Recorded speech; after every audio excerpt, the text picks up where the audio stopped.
and I'm quite prepared to believe that I shall wake up tomorrow and it was all a dream. And my question is, what is the size of the community?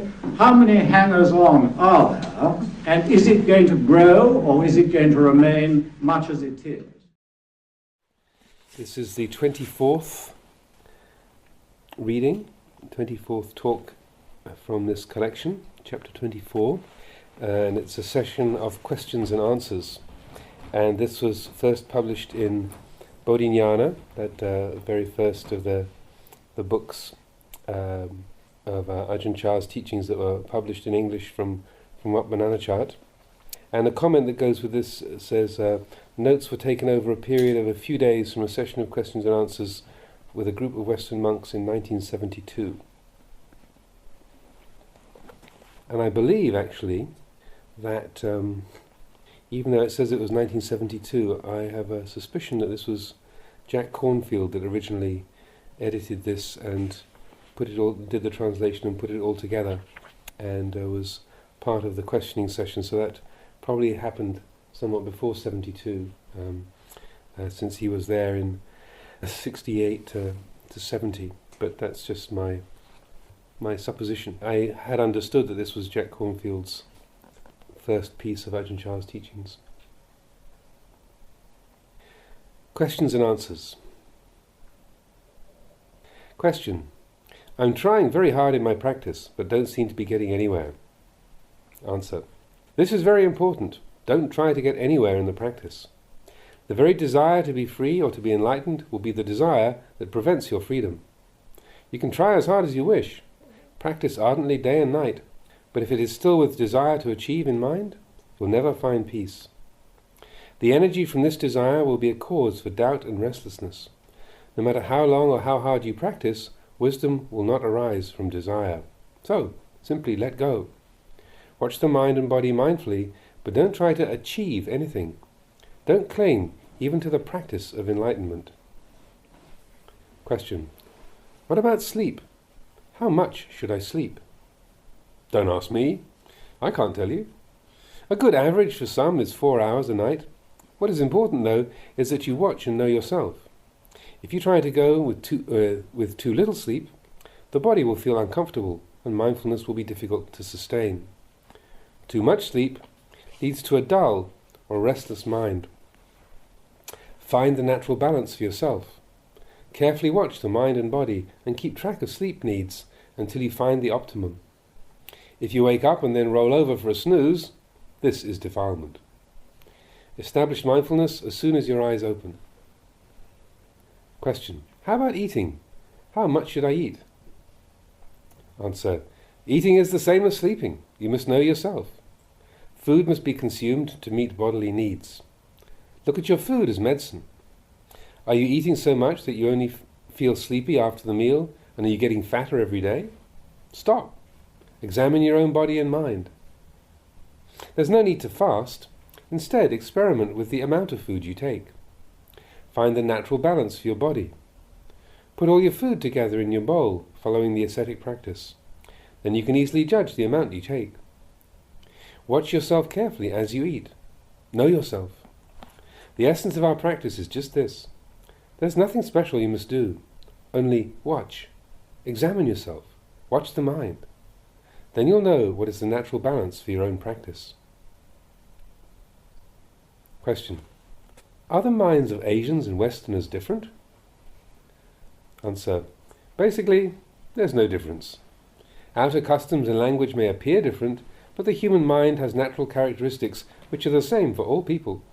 Greed and hatred are the same in an Eastern or a Western mind. Suffering and the cessation of suffering are the same for all people. Question. Is it advisable to read a lot or study the scriptures as part of practice? Answer. The Dhamma of the Buddha is not found in books.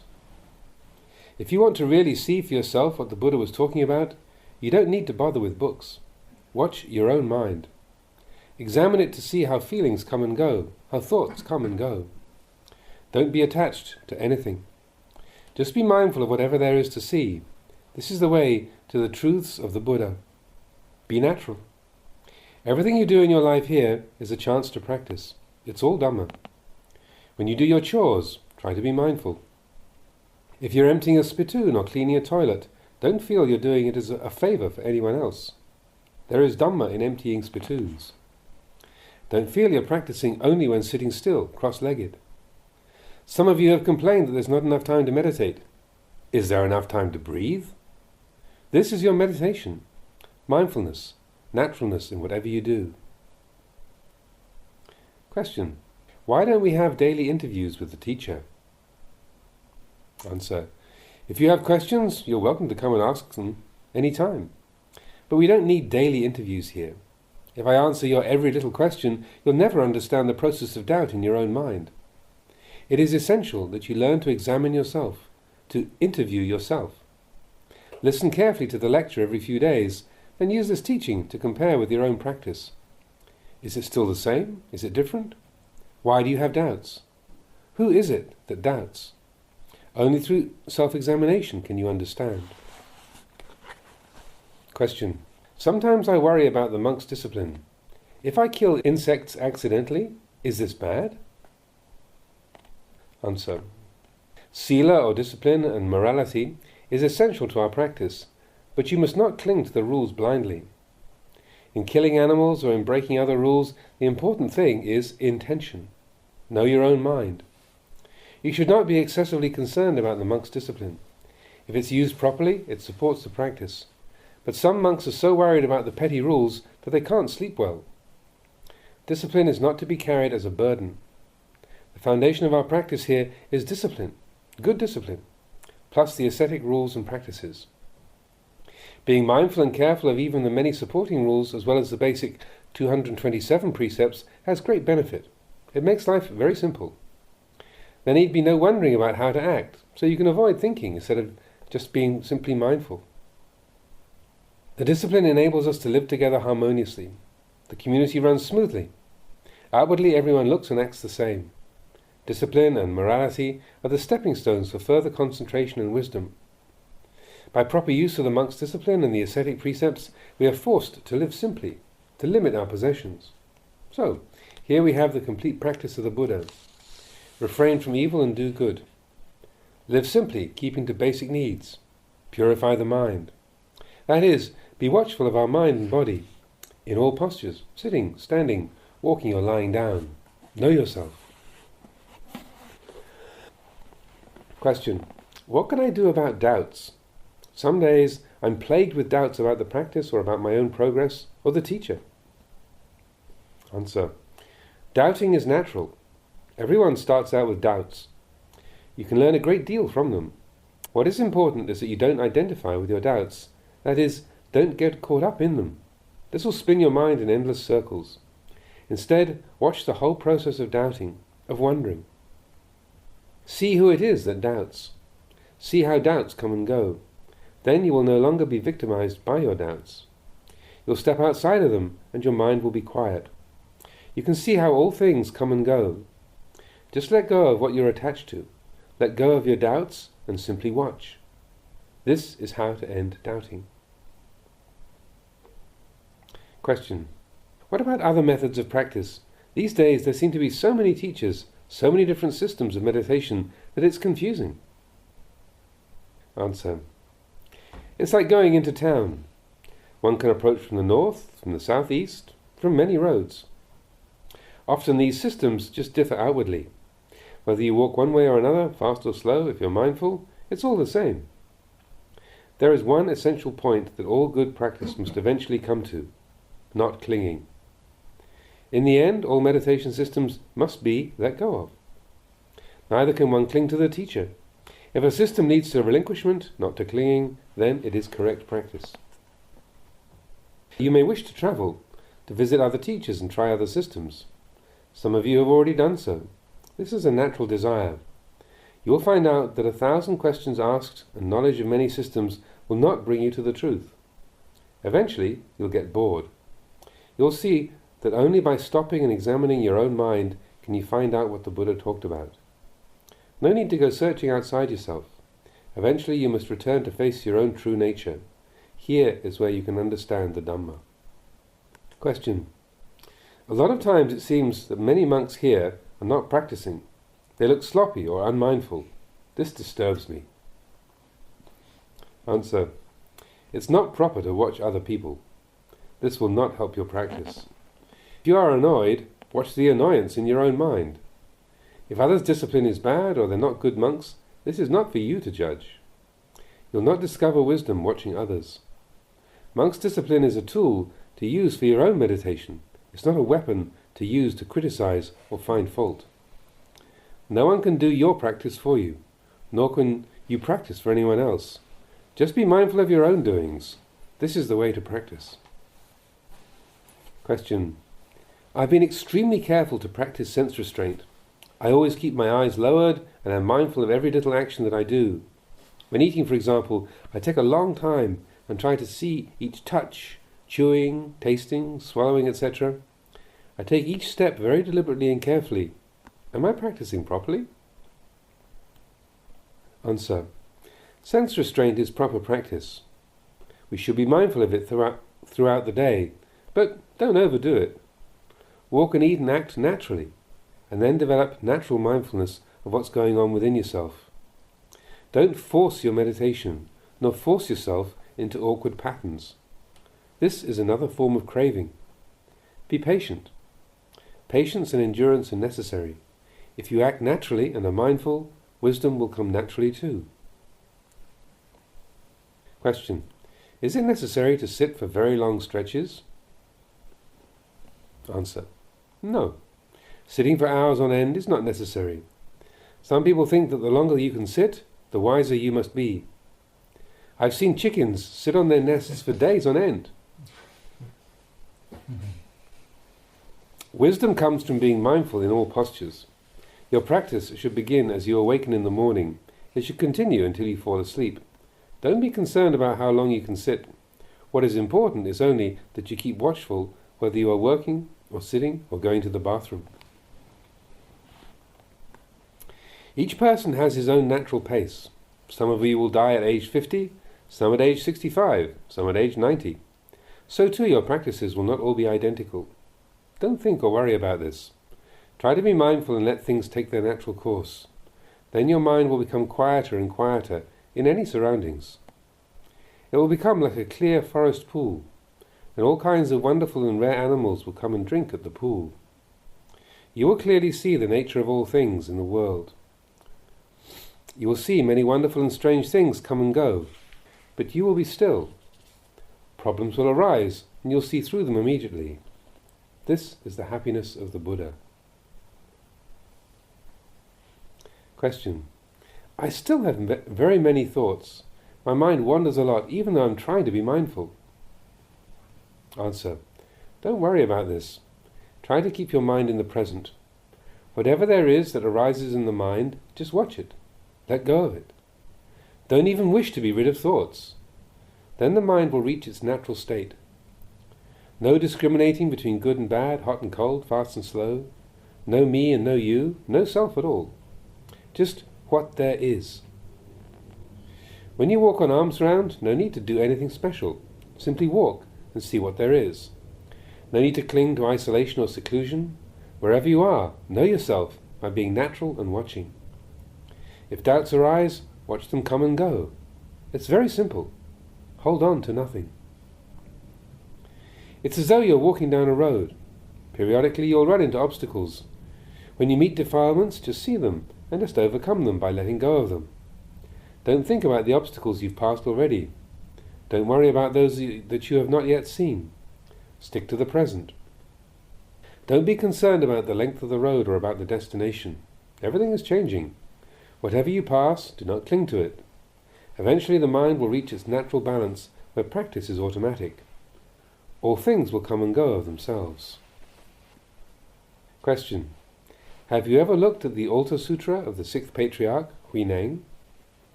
Answer: Huineng's wisdom is very keen.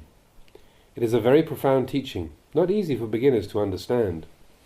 But if you practice with our discipline and with patience, if you practice non-clinging, you will eventually understand.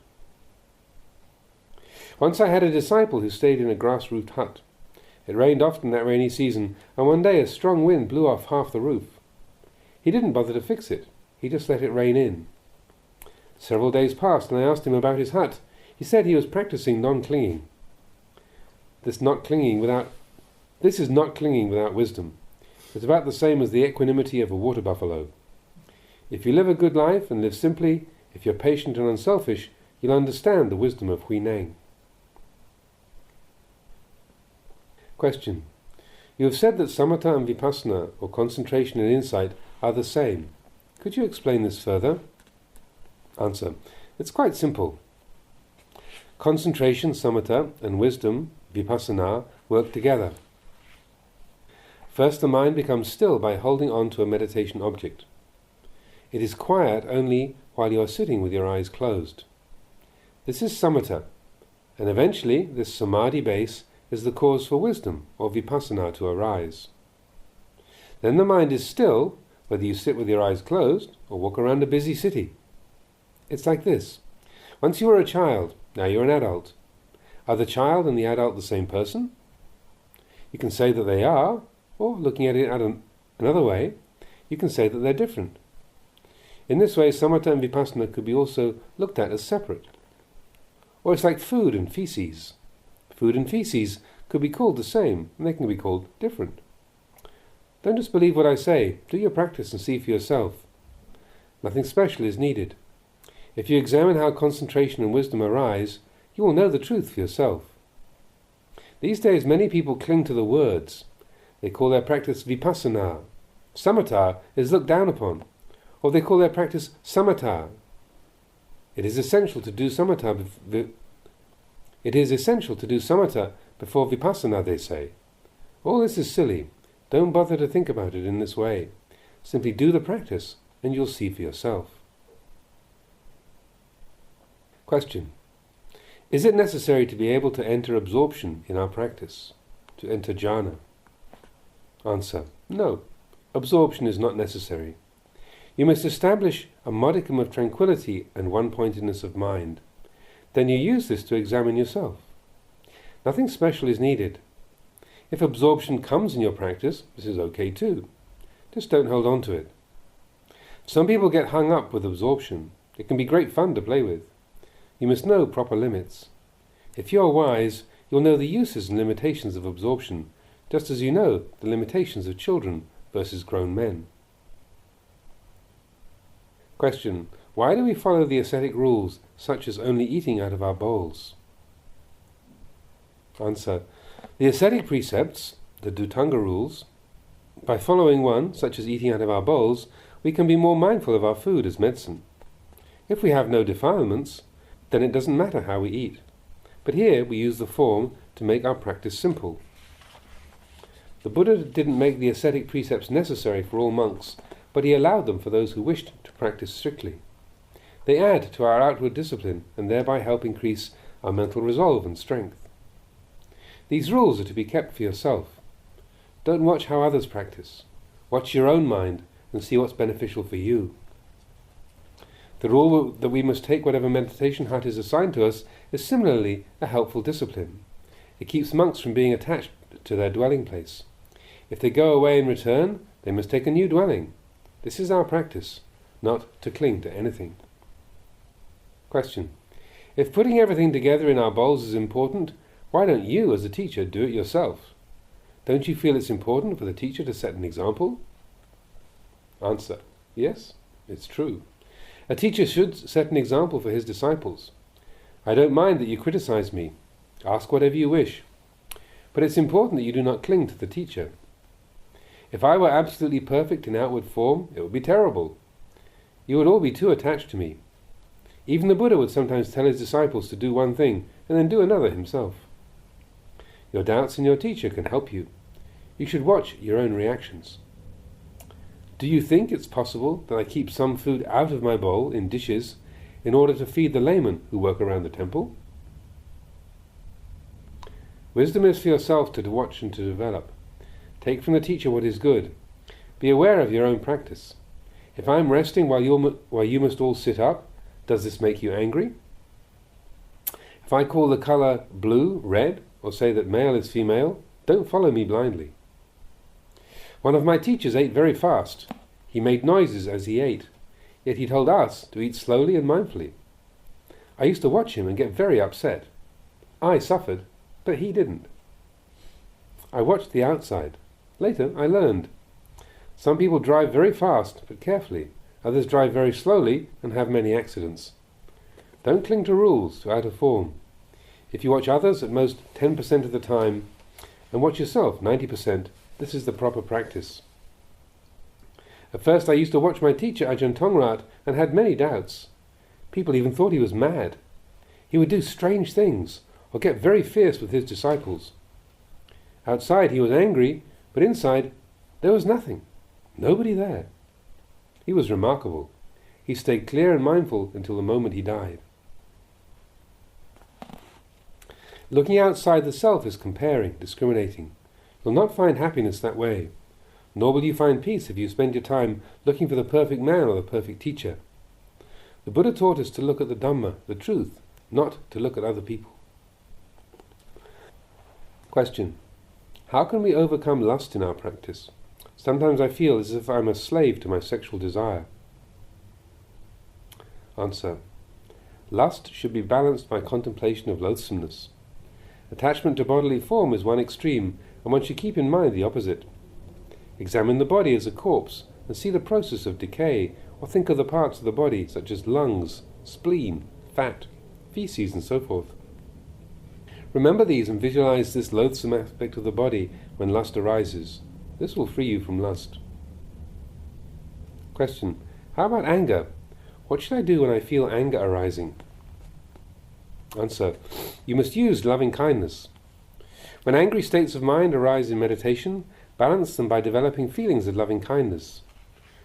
If someone does something bad or gets angry, don't get angry yourself. If you do, you're being more ignorant than they are. Be wise. Keep in mind compassion for that person who's suffering. Fill your mind with loving kindness as if they were a dear brother. Concentrate on the feeling of loving kindness as a meditation subject. Spread it out to all beings in the world. Only through loving kindness is hatred overcome. Sometimes you may see other monks behaving badly. You may get annoyed. This is suffering unnecessarily. This is not yet our Dhamma. You may think like this: he's not as strict as I am. They're not serious meditators like us. Those monks, they're not good monks. This is a great defilement on your part. Do not make comparisons. Do not discriminate. Let go of your opinions. Watch your opinions and watch yourself. This is our Dhamma. You can't possibly make everyone act as you wish or be like you. This wish will only make you suffer. It's a common mistake for meditators to make, but watching other people won't develop wisdom. Simply examine yourself, your feelings. This is how you will understand. Question: I feel sleepy a great deal. It makes it hard to meditate. Answer: there are many ways to overcome sleepiness. If you're sitting in the dark, move to a lighted place. Open your eyes. Get up and wash your face or take a bath. If you're sleepy, change postures. Walk a lot. Walk backwards. The fear of running into things will keep you awake. If this fails, stand still. Clear the mind and imagine it is full of daylight. Or sit on the edge of a high cliff or a deep well. You won't dare sleep. If nothing works, then just go take a sleep. Lay down carefully and try to be aware until the moment you fall asleep. Then as you awaken, get right up. Don't look at the clock or roll over. Start mindfulness from the moment you awaken. If you find yourself sleepy every day, try to eat less. Examine yourself. As soon as 5 more spoonfuls will make you full, stop. Then take water until just properly full. Go and sit. Watch your sleepiness and hunger. You must learn to balance your eating. As your practice goes on, you'll feel naturally more energetic and eat less. But you must adjust yourself. Question: why must we do so much prostrating, so much bowing here? Answer: prostrating is very important. It's an outward form that is part of practice. This form should be done correctly. Bring the forehead all the way to the floor. Have the elbows near the knees and the palms of the hands on the floor about 3 inches apart. Prostrate slowly. Be mindful of your body. It's a good remedy for our conceit. We should prostrate often. When you prostrate 3 times, you can keep in mind the qualities of the Buddha, the Dhamma and the Sangha. That is, the qualities of mind of purity, radiance and peace. So we use the outward form to train ourselves. Body and mind become harmonious. Don't make the mistake of watching how others prostrate. If young novices are sloppy, or the aged monks appear unmindful, this is not for you to judge. People can be difficult to train. Some learn fast, but others learn slowly. Judging others will only increase your pride. Watch yourself instead. Prostrate often. Get rid of your pride. Those who have really become harmonious with the Dhamma get far beyond the outward form. Everything they do is a way of prostrating. Walking, they prostrate. Eating, they prostrate. Defecating, they prostrate. This is because they have got beyond selfishness. Question: what is the biggest problem of your new disciples? Answer: opinions. Views and ideas about all things, about themselves, about practice, about the teachings of the Buddha. Many of those who come here have a high rank in the community.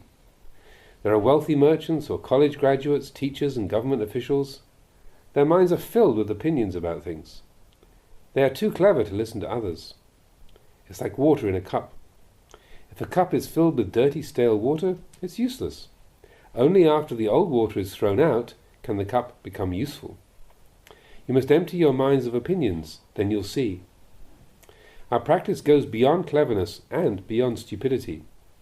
If you think, I'm clever, I'm wealthy, I'm important, I understand all about Buddhism, you cover up the truth of anatta, or no self. All you see is self, I, mine. But Buddhism is about letting go of self, voidness, emptiness, nibbana. Question: are defilements such as greed or anger merely illusory, or are they real? Answer: they are both. The defilements we call lust or greed or anger or delusion, these are just outward names, appearances, just as we call a bowl large, small, pretty, or whatever. This is not reality. It is the concept we create from craving. If we want a big bowl, we call this one small. Craving causes us to discriminate. The truth, though, is it merely is what it is. Look at it this way. Are you a man? You can say, yes. This is the appearance of things, but really, you're only a combination of elements, or a group of changing aggregates. If the mind is free, it does not discriminate. No big and small, no you and me. There's nothing. Anatta, we say, or not self. Really, in the end, there is neither atta nor anatta. Question: could you explain a little more about Kamma? Kamma is action. Kamma is clinging. Body, speech and mind all make Kamma when we cling. We make habits. These can make us suffer in the future. This is the fruit of our clinging, of our past defilement. All attachment leads to making Kamma. Suppose you were a thief before you became a monk. You stole, made others unhappy, made your parents unhappy. Now you're a monk, but when you remember how you made others unhappy, you feel bad and suffer, even today. Remember, not only body but speech and mental action can make conditions for future results. If you did some act of kindness in the past and remember it today, you'll be happy. This happy state of mind is also the result of past Kamma. All things are conditioned by cause, both long-term and, when examined, moment to moment. But you need not bother to think about past or present or future. Merely watch the body and mind. You must figure Kamma out for yourself. Watch your mind. Practice and you'll see clearly. Make sure, however, that you leave the Kamma of others to them. Don't cling and don't watch others. If I take a poison, I suffer. No need for you to share it with me. Take what is good that your teacher offers. Then you can become peaceful. Your mind will become like that of your teacher. If you examine it, you will see. Even if now you don't understand, when you practice, it'll become clear. You'll know by yourself. This is called practicing the Dhamma. When we were young, our parents used to discipline us and get angry. Really, they wanted to help us. You must see it over the long term. Parents and teachers criticize us and we get upset. Later on, we see why. After long practice, you will know. Those who are too clever leave after a short time. They never learn. You must get rid of your cleverness. If you think yourself better than others, you'll only suffer. What a pity. No need to get upset. Just watch. Question. Sometimes it seems that since becoming a monk, I've increased my hardships and suffering. Answer. I know that some of you have had a background of material comfort and outward freedom. By comparison, now you live an austere existence. Then in the practice, I often make you sit and wait for long hours. Food and climate are different from your home. But everyone must go through some of this. This is the suffering that leads to the end of suffering. This is how you learn. When you get angry and feel sorry for yourself, it's a great opportunity to understand the mind. The Buddha called defilements our teachers. All my disciples are like my children. I have only loving kindness and their welfare in mind. It's for your own good. I know some of you are well educated and very knowledgeable. People with little education and worldly knowledge can practice easily, but it is as if you Westerners have a very large house to clean. When you've cleaned the house, you'll have a big living space. You can use the kitchen, the library, the living room. You must be patient. Patience and endurance are essential to our practice. When I was a young monk, I didn't have it as hard as you. I knew the language and was eating my native food. Even so, some days I despaired. I wanted to disrobe or even commit suicide. This kind of suffering comes from wrong views. When you've seen the truth, though, you're free from views and opinions. Everything becomes peaceful. Question. I've been developing very peaceful states of mind from meditation. What should I do now? Answer. This is good. Make the mind peaceful, concentrated. Use this concentration to examine the mind and body. When the mind is not peaceful, you should also watch. Then you'll know true peace. Why? Because you will see impermanence. Even peace must be seen as impermanent.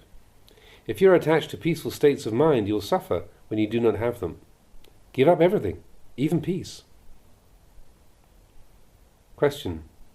Did I hear you say that you're afraid of very diligent disciples? Answer. Yes, that's right. I'm afraid. I'm afraid that they're too serious. They try too hard, but without wisdom. They push themselves into unnecessary suffering. Some of you are determined to become enlightened. You grit your teeth and struggle all the time. This is trying too hard. People are all the same. They don't know the nature of things, sankhara. All formations, mind and body, are impermanent. Simply watch and don't cling. Others think they know. They criticize, they watch, they judge. That's okay. Leave their opinions to them.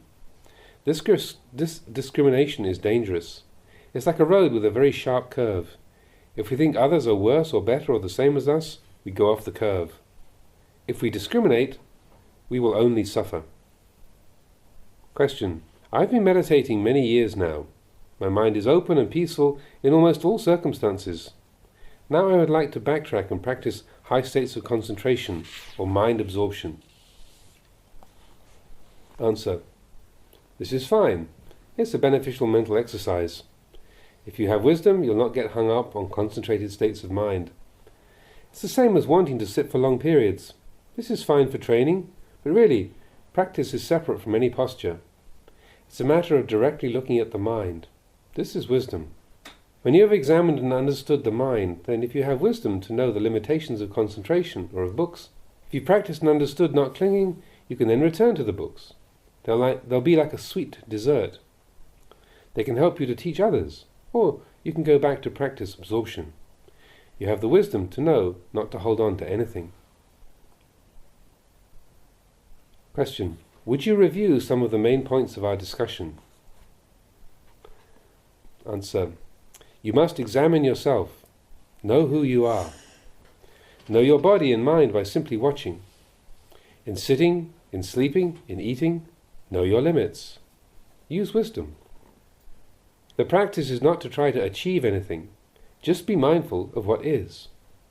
Our whole meditation is looking directly at the mind. You will see suffering, its cause and its end. But you must have patience, much patience and endurance. Gradually, you'll learn. The Buddha taught his disciples to stay with their teachers for at least 5 years. You must learn the values of giving, of patience, and of devotion. Don't practice too strictly. Don't get caught up with outward form. Watching others is bad practice. Simply be natural and watch that. Our monk's discipline and monastic rules are very important. They create a simple and harmonious environment. Use them well. But remember, the essence of the monk's discipline is watching intention, examining the mind. You must have wisdom. Don't discriminate. Would you get upset at a small tree in the forest for not being tall and straight like some of the others? This is silly. Don't judge other people. There are all varieties. No need to carry the burden of wishing to change them all. So, be patient. Practice morality. Live simply and be natural. Watch the mind. This is our practice. It will lead you to unselfishness, to peace. Yeah, one.